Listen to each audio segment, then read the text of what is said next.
मैं प्रेमजीत प्रकाश थॉमस राज क्लासेस की तरफ से आप सभी का हार्दिक अभिनंदन करता हूं। आज इतिहास के मैराथन वीडियो बताने जा रहे हैं जो सभी प्रतियोगिता परीक्षा में के लिए महत्वपूर्ण होगा। आप लोग ज़रूर देखिएगा, फ़ायदा होगा। पूरा निचोड़ इतिहास का है। मैराथन वीडियो है। वीडियो अच्छा लगेगा तो लाइक कीजिएगा, शेयर कीजिएगा और ज़्यादा से ज़्यादा अपने साथियों को शेयर कीजिएगा। चलिए, स्मरणीय तथ्य।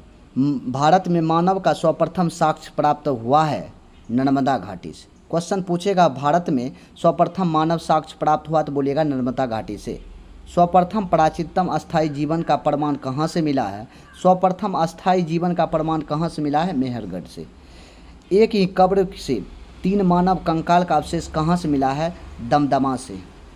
दमदमा से। गर्त आवास के साक्ष्य प्राप्त हुए हैं बुर्ज होम से। गर्त आवास के साक्ष्य प्राप्त कहाँ से हुए हैं तो बोलिएगा बुर्ज होम से।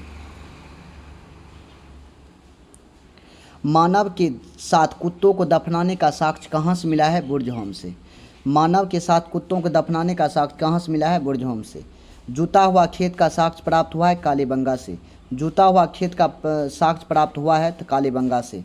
अग्निकुंड का साक्ष्य कालीबंगन एवं लोथल से। अग्निकुंड का साक्ष्य प्राप्त हुआ है तो बोलिएगा कालीबंगन और लोथल से। युम्न समाधियों का प्रमाण प्राप्त हुआ है तो कालीबंगा और लोथल से। नक्काशीदार ईंटों का प्रयोग का साक्ष्य प्राप्त हुआ है कालीबंगन से।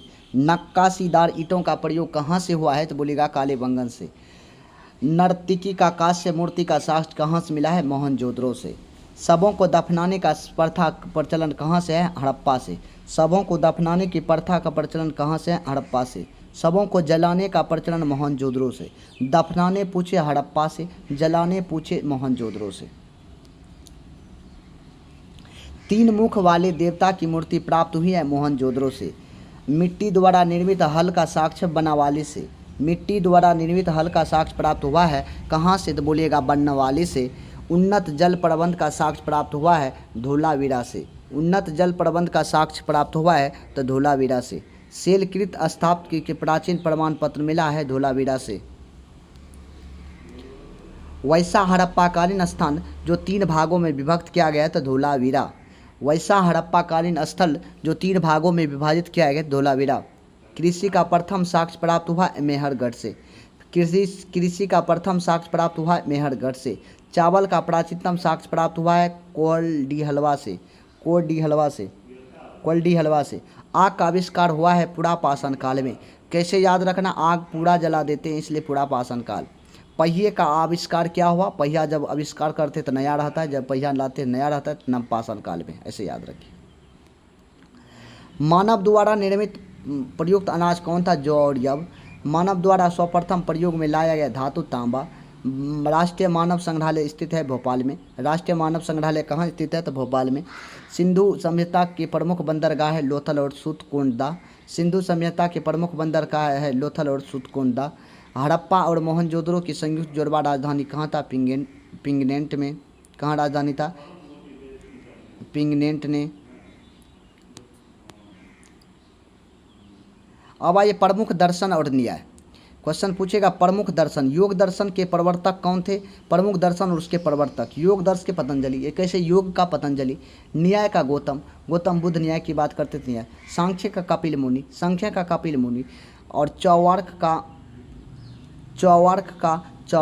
वैश्विक का कनाद। वैश्विक दर्शन का प्रवर्तक कौन थे? कनाद। पूर्वी मीमांसा जेमेनी।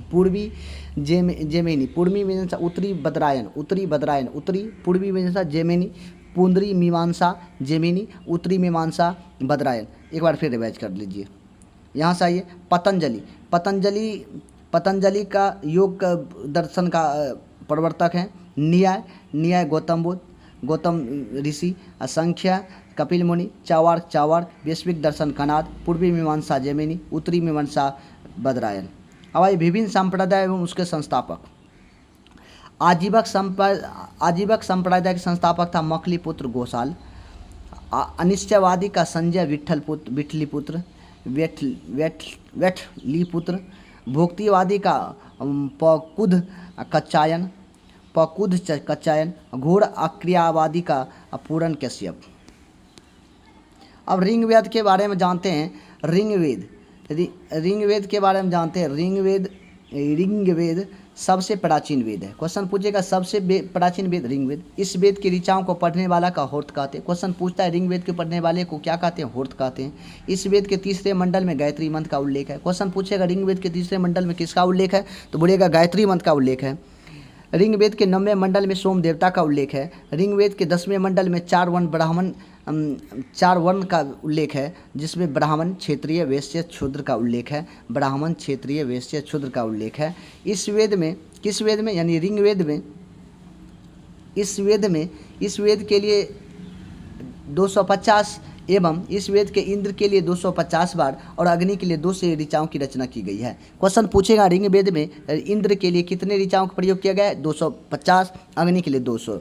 गोत्र शब्द का सर्वप्रथम उल्लेख इसी वेद में मिलता है। क्वेश्चन पूछेगा गोत्र शब्द का उल्लेख किस वेद में मिलता है? ऋग्वेद में। इस वेद में गाय के लिए अघन्य शब्द का प्रयोग किया गया है। क्वेश्चन पूछेगा गाय को किस ऋग्वेद में किसके नाम से जानते हैं? अघन्य के शब्द का प्रयोग किया गया है। अब आइए यजुर्वेद। इसके ऋचाओं को, यानी यजुर्वेद के ऋचाओं को पढ़ने वाले को अधर्व्यू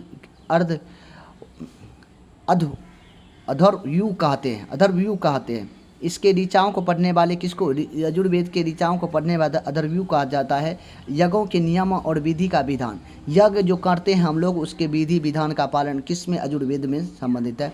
इस वेद को बलिदान विधि का उल्लेख है। इस वेद में बलिदान विधि का भी उल्लेख है। गद एवं पद दोनों का उल्लेख है। गद एवं पद वाला वेद यजुर्वेद।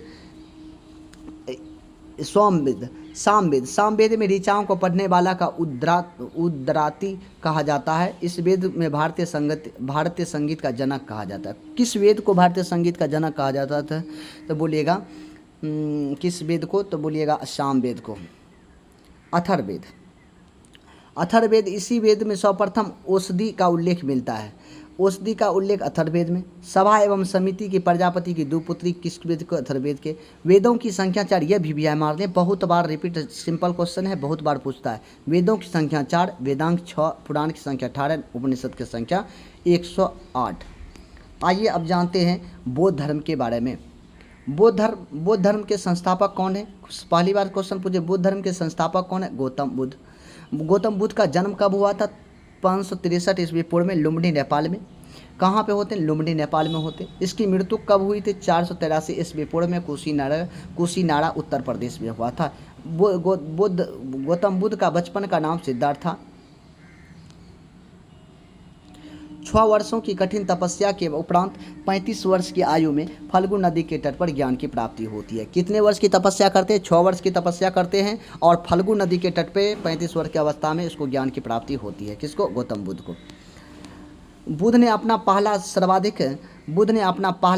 सर्वाधिक उपदेश कहाँ पर दिया? तो बोलिएगा सारनाथ में। और सर्वाधिक उपदेश शरावस्ती में दिया था। स्वस शरावस्ती, स्वस सर्वाधिक। क्वेश्चन पूछेगा पहला उपदेश कहाँ दिया? सारनाथ में। और शरावस्ती में सबसे ज़्यादा उपदेश दिया था। बुद्ध ने आत्मा को परिकल्पना नहीं की, आत्मा को पुनर्जन्म की मान्यता दी। बुद्ध ने आत्मा की परिकल्पना नहीं की और जबकि पुनर्जन्म की मान्यता दी। बौद्ध संघ से सम्मिलित होने वाले निम्न आयु कितने थे? बौद्ध धर्म में जो सम्मिलित होते थे उसकी आयु कितने थे? तो 15 वर्ष। बौद्ध संघ में सम्मिलित होने वाले की न्यूनतम आयु कितनी थी? न्यूनतम आयु पूछ जाए, अगर कोई बौद्ध धर्म के व्यक्ति ग्रहण करना चाहते हैं, उसकी आयु कितनी होनी चाहिए? तो 15 वर्ष निर्धारित की गई थी। गौतम बुद्ध ने अमरपाली को सर्वसम्मति पर स्त्री रत्न घोषित किया गया। अमरपाली नाम की व्यक्ति थे, उससे क्या किया गया? स्त्री रत्न घोषित किया गया। सर एडविन एर्नाल्ड ने गौतम बुद्ध को एशिया का ज्योतिपुंज कहा गया। एशिया के ज्योतिपुंज के नाम से कौन जाता है? गौतम बुद्ध। किसने किया था? सर एडविन एर्नाल्ड ने कहा था। अब आइए, बौद्ध धर्म की संगति होते हैं, ये बहुत बार पूछा जाता है। सभी प्रतियोगिता में Bihar SSC, railway, group D जो भी प्रतियोगिता परीक्षा होता है, इसके लिए सभी बच्चा को याद रखना है। प्रथम बौद्ध संगति पूछेगा, 4 ऐसे याद रखिए, 483, 383, 251। 251 कभी 250 रहता है, 98 नहीं, 1 ईस्वी रहता है, 98 ईस्वी पूर्व कुंडर वन में होता है। क्वेश्चन पूछेगा 483, 383, 250, 98। रवे पाक्ट्रिक है राजगिरी में, वैशाली में, पाटलिपुत्रा, कुंडलवन में। अध्यक्ष होता है मस्मोबा, म से महाकश्यप, स्व से सबाकामी, मोह से मोगलीपुत्र, तिस्त और वसुमित्र। अकाक शासनकाल होते हैं, अका मतलब अजातशत्रु, कालाशोक, अशोक और कनिष्क। इसका देखिए क्वेश्चन कैसे पूछता है, देखिएगा क्वेश्चन पूछता है कि प्रथम भोज संगति कब हुआ था, 483 ईस्वी पूर्व में। किस स्थान पे हुआ था, तो बोलिएगा राजगिरी में। किसने इसका अध्यक्ष किया था, महाकश्यप ने। किसने इसका अध्यक्ष किया था, बोलिएगा महाकश्यप ने। इस प्रथम भोज संगति होते उस समय शासनकाल किसका होता, अजातशत्रु का। आइए दूसरा क्वेश्चन पूछेगा, द्वितीय भोज संगति कब होते हैं, 383 ईस्वी में पूर्व में। उसके बाद पूछता है कि किस स्थान पे, वैशाली पर। कि इसका अध्यक्ष कौन थे, सबाकामी। और किसके शासनकाल में होते हैं, बोलिएगा कालाशोक के शासनकाल में। तृतीय भोज संगति कब होते हैं, तो बोलिएगा 251 यानी 250 ईस्वी पूर्व में। कहाँ होता है, पाटलिपुत्रा में। और इसका अध्यक्ष कौन थे, मोगलीपुत्र तिस्त थे। और किसके शासनकाल में होता है, पाटलिपुत्र यानी कि अशोक के शासनकाल में। चतुर्थ भोज संगति कब होते हैं, 98 ईस्वी पूर्व में। कुंडलवन, वसुमित्र और कनिष्क के शासनकाल में होते हैं। अब आइए जैन धर्म के बारे में थोड़ा जानते हैं। जैन धर्म के संस्थापक कौन थे, तो बोलिएगा ऋषभदेव थे। जैन धर्म के प्रथम संस्थापक प्रथम तीर्थकर कौन थे, तो बोलिएगा ऋषभदेव। जैन धर्म के प्रथम संस्थापक कौन थे, तो ऋषभदेव। जैन धर्म के 22वें एवं 23वें तीर्थकर कौन थे, अरिष्टनेमी 22वें थे, 23वें पार्श्वनाम थे। प्रथम था ऋषभदेव, 22वां कौन था, अरिष्टनेमी, 23वां कौन था, पार्श्वनाथ। और महावीर स्वामी जैन धर्म के 24वें एवं अंतिम तीर्थकर थे। अंतिम तीर्थकर कौन थे, महावीर स्वामी। प्रथम कौन पूछेगा, तो बोलिएगा ऋषभदेव। 22वां पूछेगा अरिष्टनेमी, 23वां पूछेगा पार्श्वनाथ। आइए महावीर स्वामी का जन्म 540 ईस्वी पूर्व में कुंडलग्राम, वैशाली, उत्तर प्रदेश में होता है। कुंडलग्राम, वैशाली में होते हैं महावीर स्वामी का जन्म। महावीर स्वामी की मृत्यु 468 ईस्वी पूर्व में पावापुरी, नालंदा में हो जाते हैं। महावीर स्वामी का बचपन का नाम वर्धमान था। गौतम बुद्ध का वर्तमान का नाम सिद्धार्थ था।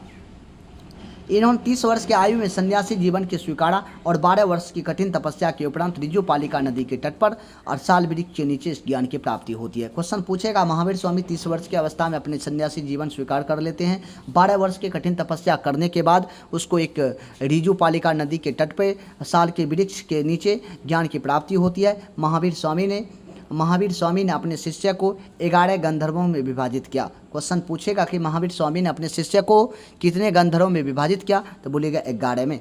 महावीर पुनर्जन्म एवं कर्मवाद पर विश्वास रखते थे, जबकि गौतम बुद्ध पुनर्जन्म पर रखते थे और कर्मवाद पर रखते थे।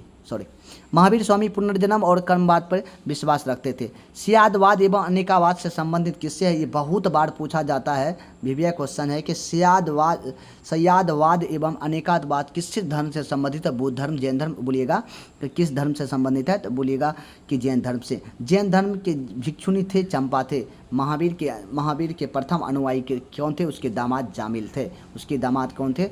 बौद्ध धर्म के भी कुछ संगति होती है, उस संगति के बारे में बताते हैं। जैन धर्म की संगतियाँ होती है। प्रथम जैन संघ की संहिता 300 ईस्वी में होता है, पाटलिपुत्रा, और इसके अध्यक्ष स्थूलभद्र। कहाँ पे होते, पाटलिपुत्रा में, स्थूलभद्र। 512 ईस्वी में दूसरा बौद्ध संगति होता है जैन धर्म का, वल्लभी और क्षमा श्रवण इसके अध्यक्ष थे। अब आइए बिंबिसार के बारे में कुछ बताने जा रहे हैं। बहुत विभिन्न क्वेश्चन है, ये सब बार बार पूछे जाते हैं। बिंबिसार से एक क्वेश्चन। आइए, बिंबिसार ने किसे हरा के अंग राजा के मगध को मिला लिया था, ब्रह्मादत्त को। ब्रह्मादत्त को क्या करते हैं, बिंबिसार हरा के अंग राज को मगध में मिला लेते हैं। ब्रह्मादत्त को हरा के अंगराज को बढ़ा लेते हैं। इससे भगवान बुद्ध ने सेना में राजवेद जीवक को भेजा था। इसकी हत्या किसके पुत्र, इसके पुत्र अजातशत्रु ने की थी। अजातशत्रु ने कुनिक का उपनाम से जाना जाता था। क्वेश्चन पूछेगा, कुनिक के उपनाम से अजातशत्रु के ना अराज जीवक को भेजा था किसने, गौतम बुद्ध ने। लगभग 32 वर्षों तक मगध का शासन किया। अजातशत्रु की हत्या उसके पुत्र उदयन ने की। उदयन पाटलिपुत्रा ग्राम की स्थापना करते हैं। क्वेश्चन पूछेगा, पाटलिपुत्रा ग्राम की स्थापना कौन करते हैं, तो बोलिएगा कि पाटलिपुत्रा ग्राम की स्थापना उदयन करते हैं। शिशुनाग ने अपनी राजधानी पाटलिपुत्रा की वैशाली स्थापित करते हैं। शिशुनाग ने अपनी राजधानी पाटलिपुत्रा किसने किया था? उदयन ने। और शिशुनाग उसके बाद शासनकाल करते हैं। उसके बाद पाटलिपुत्रा को से वैशाली स्थापित कर। कालाशोक ने अपनी राजधानी को वैशाली से पाटलिपुत्रा स्थापित करते हैं। जैसे देखिए उदयन पाटलिपुत्रा स्थापना करते हैं राजधानी को। जैसे उसके बाद शिशुनाग आते हैं तो पाटलिपुत्रा को चेंज करके वैशाली कर देते हैं। और जैसे शिशुनाग के बाद कालाशोक आते हैं अपनी राजधानी वैशाली से फिर पाटलिपुत्रा कर देते हैं। बिंबिसार बौद्ध धर्म के अनुयायी थे, जबकि अजातशत्रु जैन धर्म के, बाद में बौद्ध धर्म के अनुयायी बना।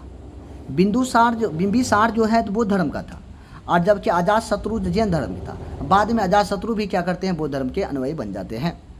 उसके बाद शिशुनाग के उत्तराधिकारी कालाशोक था। शिशुनाग के बाद उसका आता है कालाशोक। शिशुनाग वंश का अंतिम शासक नंदीवर्धन था। नंद वंश के शासक महापदम नंद था। नंद वंश के अंतिम शासक घनानंद था। चंद्रगुप्त मौर्य ने घनानंद को पराजित कर मौर्य वंश की स्थापना की। चंद्रगुप्त ने क्या करते हैं? घनानंद के पराजित कर मौर्य वंश की स्थापना करते हैं। उसके बाद आइए महाजनपद। इससे भी क्वेश्चन बहुत बार पूछते हैं। महाजनपद, उसकी राजधानी। आइए महाजनपद के बारे में। महाजनपद, मगध जनपद की राजधानी कहाँ है? जनपदों की संख्या कितनी है? 16। महाजनपदों की संख्या कितनी है? बोलिएगा 16। अब आइए उस महाजनपद के बारे में जानते हैं। मगध महाजनपद की राजधानी कहाँ था? गिरिविज राजगिरी। अंग का चंपा था। वज्जी का वैशाली था। वज्जी का राजधानी वैशाली। वज्जी महाजनपद की राजधानी वैशाली। अंग का चंपा, मगध का राजगिरी। काशी का वाराणसी। काशी महाजनपद का राजधानी वाराणसी था। काशी महाजनपद का राजधानी वाराणसी। कौशल का श्रावस्ती था। कौशल श्रावस्ती। अवंती का उज्जैन था। मल का कुशावती था। और पंचाल का अक्षित्र एवं उसके बाद वत्स का कौशाम्बी था। कुरु का इंद्रप्रस्थ था। कुरु महाजनपद का इंद्रप्रस्थ। कंबोज का हाटक। अस्मक का पोटली। और पंचाल का छत्र एवं कापिल्य था। चेदी का शक्तिमती था। चेदी का राजधानी शक्तिमती था। मत्स्य का विराटनगर था। सूरसेन मथुरा में था। सूरसेन महाजनपद का राजधानी मथुरा था। गंधार का तक्षशिला। क्वेश्चन पूछेगा गंधार का राजधानी कहाँ था? महाजनपद का तक्षशिला। आइए अब जानते हैं मौर्य वंश की स्थापना एवं चंद्रगुप्त मौर्य के बारे में। मौर्य वंश की स्थापना चंद्रगुप्त मौर्य करते हैं। जस्टिन ने चंद्रगुप्त मौर्य को सेंड्रिकोटस कहा। सेंड्रोकोटस के नाम से कौन जानते हैं? तो बोलिएगा चंद्रगुप्त मौर्य जानते हैं। मुद्रा राक्षस ने में चंद्रगुप्त मौर्य के लिए विडिसल शब्द का प्रयोग किया। क्वेश्चन पूछेगा कि चंद्रगुप्त मौर्य मुद्रा राक्षस में क्या करते हैं? चंद्रगुप्त मौर्य के लिए कि विडिसल शब्द का प्रयोग करते हैं। चाणक्य चंद्रगुप्त मौर्य के प्रधानमंत्री था। क्वेश्चन पूछेगा चंद्रगुप्त मौर्य का प्रधानमंत्री कौन था? तो बोलिएगा चाणक्य द्वारा लिखित अर्थशास्त्र नामक पुस्तक के संबंधित किससे थे? चाणक्य द्वारा लिखे गए अर्थशास्त्र नामक पुस्तक किससे संबंधित थे? तो बोलिएगा राजनीतिक से। चाणक्य अर्थशास्त्र के लेखक बोलिएगा विष्णुगुप्त। और चाणक्य कौटिल्य के नाम से भी जानते हैं। चंद्रगुप्त मौर्य 305 ईस्वी पूर्व में सेल्यूकस निकटर हराया था। क्वेश्चन पूछेगा चंद्रगुप्त मौर्य ने कब सेल्यूकस निकटर को हराया था? तो बोलिएगा 305 ईस्वी में। सेल्यूकस निकटर का राजदूत मेगास्थनीज चंद्रगुप्त मौर्य के दरबार में आया था। क्वेश्चन पूछेगा सेल्यूकस निकटर के राजदूत मेगास्थनीज किसके दरबार में आया था? सेल्यूकस निकटर का राजदूत कौन था? मेगास्थनीज। कहाँ किसके दरबार में आया था? बोलिएगा चंद्रगुप्त मौर्य के दरबार में आया था। इंडिका नामक पुस्तक किसने लिखा था? तो बोलिएगा मेगास्थनीज ने लिखे थे। इंडिका नामक पुस्तक किसने लिखा था या लिखी थी? तो मेगास्थनीज ने। चंद्रगुप्त मौर्य जैन धर्म के अनुयायी थे। चंद्रगुप्त मौर्य किस धर्म के अनुयायी थे? तो बोलिएगा भद्रभाव अनुयायी थे। इसके भद्रभाव से जैन धर्म की दीक्षा मिली। चंद्रगुप्त मौर्य का उत्तराधिकारी बिंदुसार था। चंद्रगुप्त मौर्य का उत्तराधिकारी बिंदुसार था। इसे अमित्रघात के नाम से जाना जाता है। अमृतघात के नाम से जाना जाता है। चंद्रगुप्त मौर्य के उत्तराधिकारी बिंदुसार था। इससे अमृतघात के नाम से जाना जाता है। इसे वायु पुराण एवं भरतसार के नाम से जाना जाता है। जैन धर्म के सिंहसेन कहा। जैन धर्म में सिंहसेन कहा जाता है। जैन धर्म में सिंहसेन कहा जाता है। जैन धर्म में सिंहसेन कहा जाता है। बौद्ध विद्वान तारानाथ ने बिंदुसार के 16 राज्य में विभाजित किया। बिंदुसार का उत्तराधिकार कौन था? बिंदुसार के उत्तराधिकारी कौन हुआ था? अशोक। अशोक ने क्या करते हैं?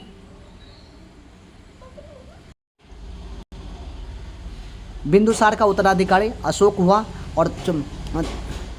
अच्छा, 269 ईस्वी पूर्व मगध की राजधानी के गद्दी पर बैठते हैं। क्वेश्चन पूछेगा अशोक मगध की राजधानी गद्दी पर कब बैठते हैं, तो बोलिएगा 269 ईस्वी में। अपने राजाभिषेक के समय अवंती के राजपाल था। क्वेश्चन पूछेगा जब अशोक अपने राजाभिषेक का बैठे थे तो उस समय कहाँ का राजपाल था, तो बोलिएगा अवंती का राजपाल था। पुराणों में अशोक को अशोक वर्धन कहा गया है। क्वेश्चन पूछेगा किस में अशोक को अशोक वर्धन कहा गया है, तो बोलिएगा पुराणों में। मास्की और गुर्जरा मास्की और गुर्जरा अभिलेख में अशोक के लिए अशोक मिलता है। मास्की और गुर्जरा अभिलेख में अशोक का नाम अशोक मिलता है। भ्राभु अभिलेख में अशोक ने स्वयं को मगध का सम्राट बताया। क्वेश्चन पूछेगा किस अभिलेख में अशोक ने मगध का सम्राट बताया, तो बोलिएगा भ्राभु अभिलेख में। अशोक ने अपने राजा अभिषेक में 10वें वर्ष में बोध गया। 10वें वर्ष अशोक जब राजा अभिषेक होते हैं 10 साल के बाद और 20वें साल के बाद लुम्बिनी की यात्रा करते हैं। किसकी यात्रा करते हैं, लुम्बिनी की यात्रा करते हैं। इसे 261 ईस्वी पूर्व में कलिंग पर आक्रमण कर ली। इसकी राजधानी तोसली थी। कलिंग पर आक्रमण कर इसकी राजधानी तोसली थी। इसने उपगुप्त नामक बौद्ध भिक्षु को बौद्ध धर्म की दीक्षा ली। इसका सबसे लंबा और छोटा अभिलेख। क्वेश्चन पूछेगा सबसे लंबा अभिलेख 7वां था। सबसे छोटा अभिलेख रुमुदई का था। अशोक के समय मौर्य साम्राज्य के प्रांतों की संख्या 5 थी। क्वेश्चन पूछेगा अशोक के समय मौर्य साम्राज्य के प्रांतों की संख्या कितनी थी, तो बोलिएगा 5 थी। इसने भारत में सर्वप्रथम शिलालेख का प्रचलन किया था। क्वेश्चन पूछेगा सबसे प्रथम शिलालेख का प्रचलन किसने शुरुआत किया, तो बोलिएगा अशोक महान ने। इसने सामान्यतः ब्राह्मी, खरोष्टी, ग्रीक, अरामाइक लिपि का प्रयोग किया। क्वेश्चन पूछेगा कि अशोक महान ने किस लिपि का प्रयोग किया था, ब्राह्मी, खरोष्टी, ग्रीक, अरामाइक लिपि का प्रयोग किया था। अशोक ने पहले शिलालेख में पशु बलि की निंदा की गई है। अशोक ने पहले शिलालेख में कहा गया है किसी भी किसी पशु को बलि नहीं कर दे सकते हैं, एवं छठे शिलालेख में आत्मनियंत्रण की शिक्षा दी। और मौर्य वंश का शासनकाल 137 वर्ष तक चला।